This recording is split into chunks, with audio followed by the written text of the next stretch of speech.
One individual refused service and refused transport. Essentially, that person was not injured. However, there was another individual that's been transported to a local trauma center that is in very serious condition. At this time, we have multiple air assets from the Maryland State Police, as well as the Baltimore Police Department, as well as multiple Marine assets from around the region, including Baltimore City, Anne Arundel County, Baltimore County, as well as multiple local and state police agencies, National Resources Police, um, BPD Special Ops Unit is in here, Maryland State Police is here. We have multiple resources.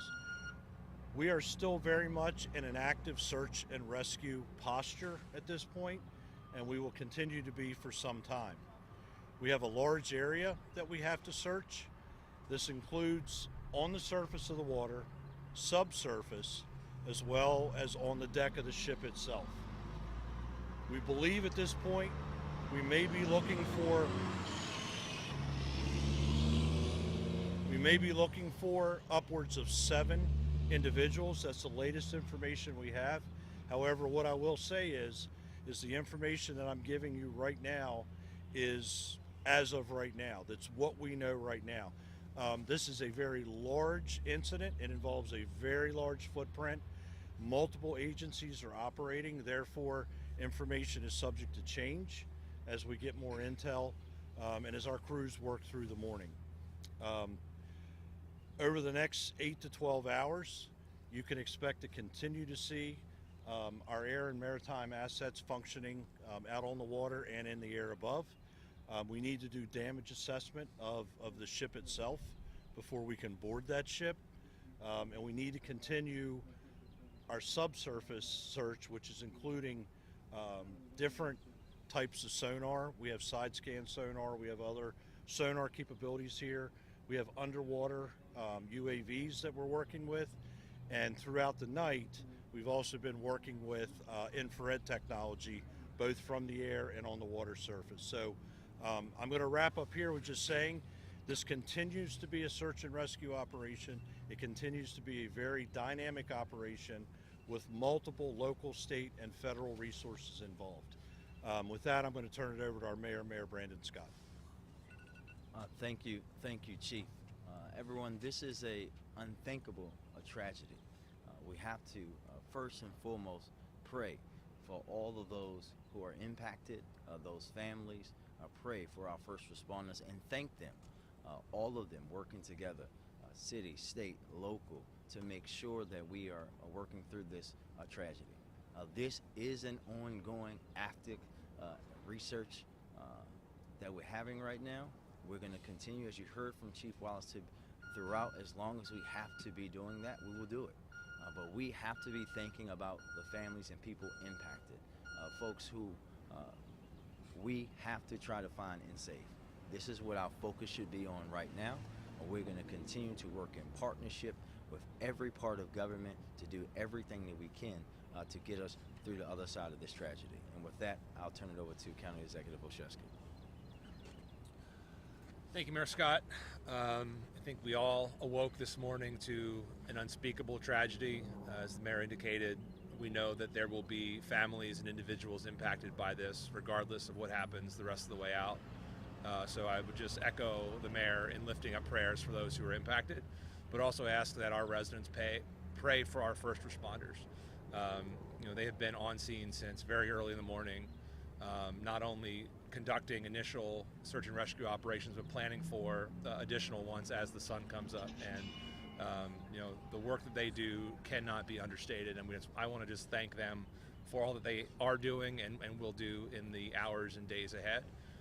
We know that we have a long road ahead, not just in the search and rescue, but in the fallout following this.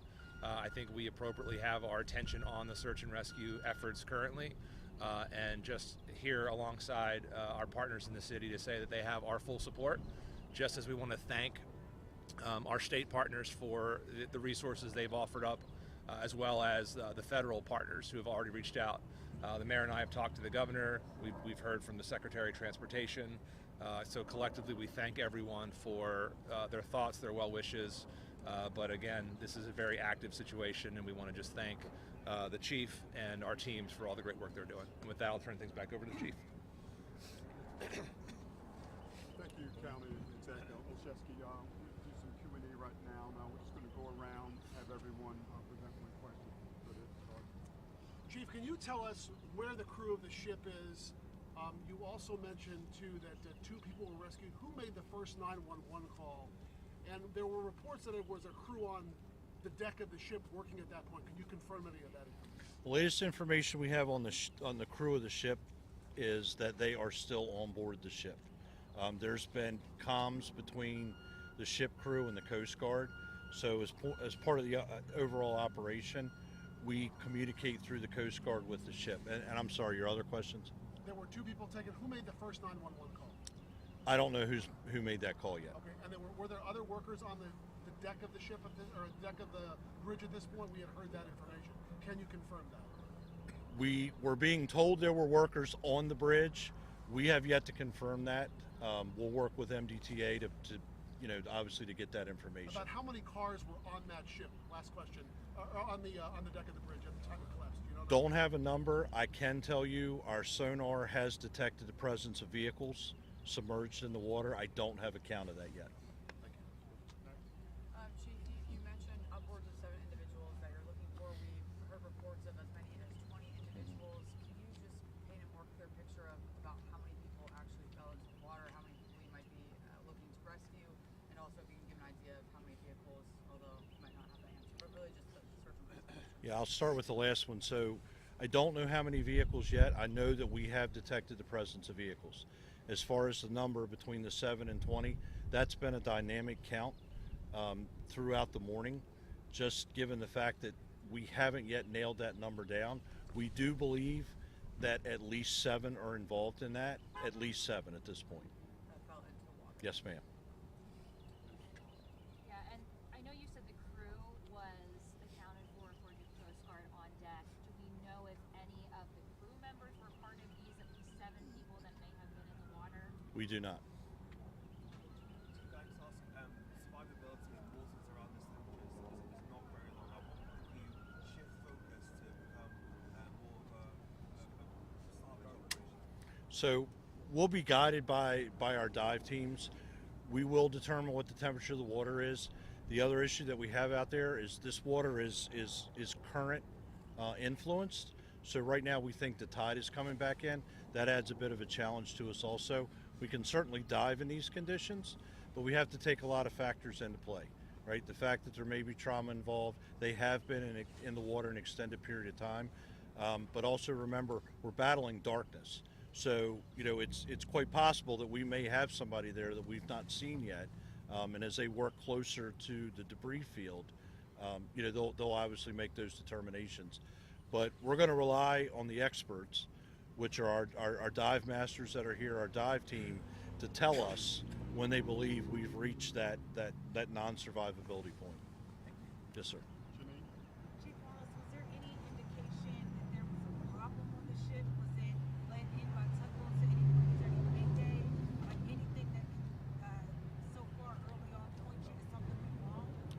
We do not have that information with regard to the investigation. I would refer that to law enforcement. My focus since 1:40 this morning has been that rescue operation. So far there's been no indication that any kind of like an emergency dispatch came from that ship before? I have no information about that, ma'am. Have you been able to talk to the pilot, the American pilot on that bridge? The pilot on the vessel? Yeah. We have not talked to the pilot on the vessel. The rescue personnel, the rescue operation, we have not interacted. Just back over here. I don't have age and I'm sorry. Yeah, I don't have age and gender on either. One patient refused service, right? Really, they weren't injured. The second patient, however, was seriously injured and is at an area trauma center. Are you including them in the 7, at least 7 people? We don't know yet if they're part of that 7. Okay. The patient is injured severely enough that we've not been able to debrief that patient. That 7 number, did that come from people witnessing cars going down? Like where did that number come from? Or is No, that was the initial information that we got as we were arriving on the scene, that number. And that number, again, as I said earlier, has fluctuated, right? But that 7 has been a consistent number. How many agencies are here assisting right now? Oh, wow. Does Yeah, dozens. I mean, locally, fire department wise, Baltimore County's here, Howard County's here, Hartford was here, PG was here, Anne Arundel, of course, Baltimore City. And a lot of those agencies are here by virtue of the fact that they may have specialized equipment that we need during an incident like this. So we're bringing in the equipment specific to the operation right now. And then even law enforcement agencies have a lot of the same marine ops equipment as we do. So given the incident is so big, we try to force multiply and just bring as many resources in as we can so that we can really blanket a large area for a search. What about the fuel spill? What kind of resources are you bringing in to mitigate that? We've not been able to confirm that we actually have an active fuel spill from the vessel. We've had odors of diesel fuel. The Maryland Department of the Environment is here, as well as the Coast Guard, so they would take leads on that as well. We hope as the sun comes up a little bit with the air assets that are up to get a much better picture, if we do have a fuel spill, what the impact has been so far.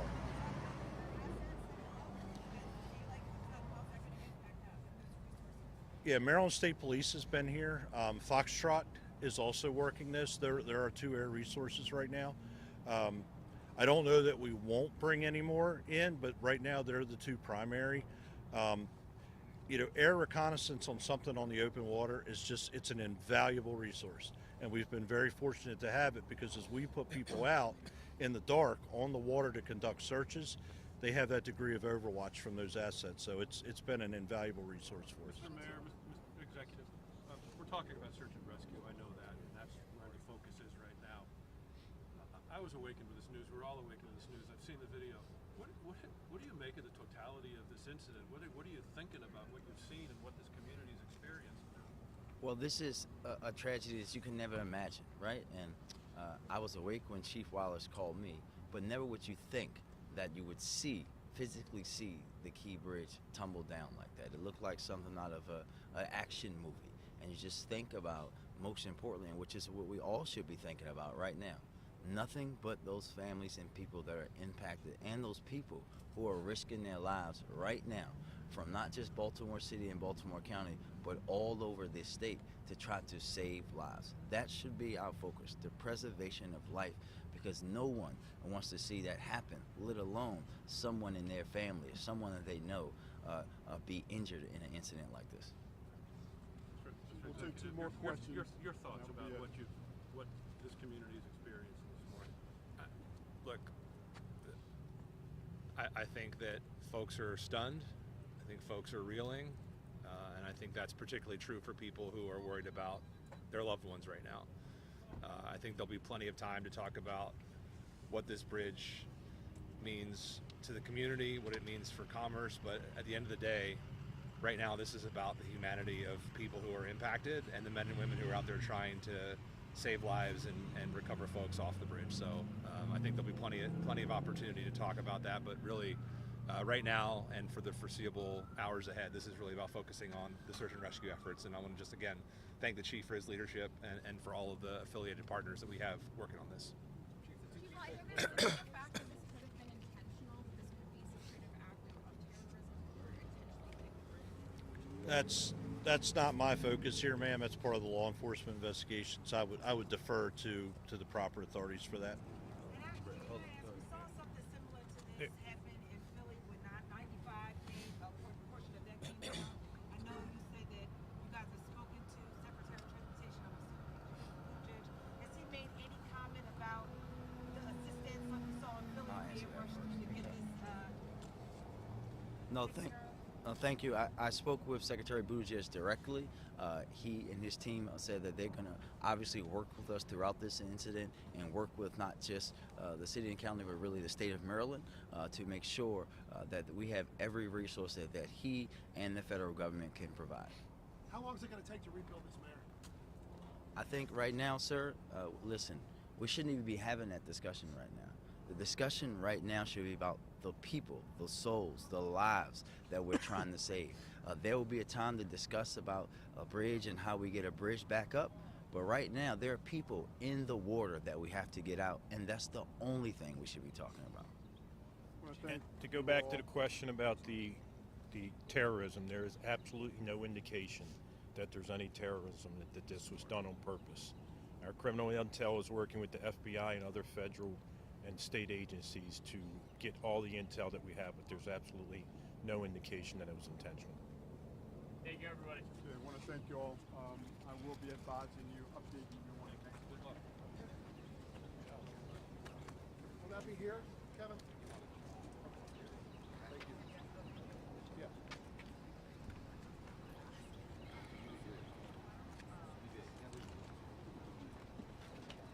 Talking about the key, the Francis got key.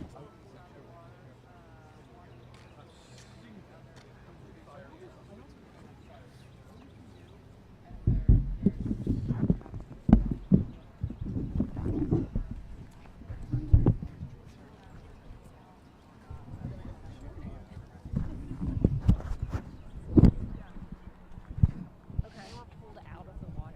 That I can't. I have to verify. Okay. I have to verify how that